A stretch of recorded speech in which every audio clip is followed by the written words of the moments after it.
Alors vous les politiciens, je reviens au deuxième message, la deuxième vidéo. Si vous les politiciens, tout ce que vous faites, rien ne vous réussit, que ce soit les échecs, les humiliations, la désolation, les emprisonnements, ça veut dire que vous êtes liés dans les péchés, dans les fausses doctrines que vous avez commis depuis des années et qui vous tiennent captifs, que rien ne peut vous réussir, à l'exemple de cette image que Dieu nous a révélée. Une personne liée de toutes sortes de péchés. Physiquement, vous n'êtes pas lié, mais spirituellement, vous êtes lié. C'est pour ça que Jésus a donné cette parabole. Il dit, un homme fort, si quelqu'un veut piller ses biens dans sa maison et prend son héritage, il doit le lier auparavant. Parce que s'il n'a pas lié auparavant, il ne serait difficile de piller ses biens et prendre son héritage. Donc, si Dieu a donné cette parabole, ça veut dire qu'il y a un monde invisible que quand les gens pêchent réellement, ça les lie et rien ne peut les réussir. Donc, ça vous concerne cette délivrance que Dieu a révélée à l'apôtre Paul dans Colossiens et Éphésiens, le dépouillement des conséquences du péché. C'est codé. Et cette délivrance, elle est spéciale.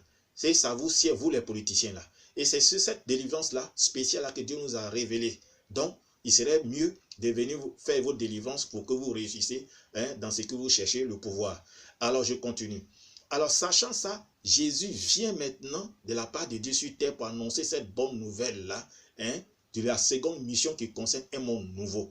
Alors, il révèle aux prophètes de prédire dans les Juifs qu'il aura un Messie. Et le Messie devait venir réellement pour annoncer cette bonne nouvelle-là. Et le peuple d'Israël était informé qu'il y aura un Messie. Et le Messie vient, il naît dans une crèche. Et le peuple juif ne voulait pas accepter ce Messie qui est né dans une crèche, c'est-à-dire Jésus. Et chez eux, Jésus devait venir comme un roi venant du ciel, entouré des anges, et venir exercer cette mission-là.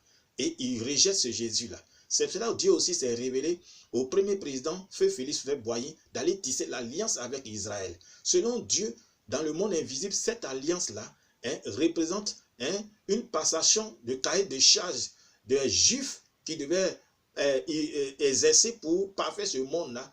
Et cette passation de charges-là, de cette mission-là, revenait à la Côte d'Ivoire. Et le président Feu Félix Boigny, il vient construire la basilique dans la forme, pour dire qu'il y aura un second monde qui partira de la Côte d'Ivoire. Ceux qui ont les yeux spirituels, ceux qui sont spirituels, ils le savent. Mais dans le fond, il fallait maintenant adorer Dieu. Et dans le fonctionnement, le moment venu, il y aura des réajustations qu'il fallait faire, que Dieu va révéler à certaines personnes pour réajuster le fonctionnement de l'adoration. Parce qu'il y a certaines choses qui ne sont pas justes. Le moment venu, Dieu le fera. Alors, il fallait maintenant trouver un porte-parole. Dieu cherchait son porte-parole, son choix, se tourne sur notre modeste personne et il nous met de côté pour nous enseigner pendant près de 9 ans, 10 ans. Et ce moment venu, il a voulu que réellement on informe les populations et les dirigeants qui étaient là, les gouvernants qui étaient là. Et c'était le président Laurent Gbagbo et son gouvernement.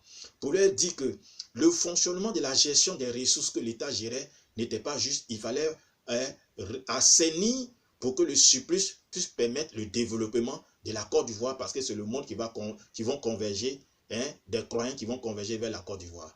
Alors la suite dans la troisième vidéo.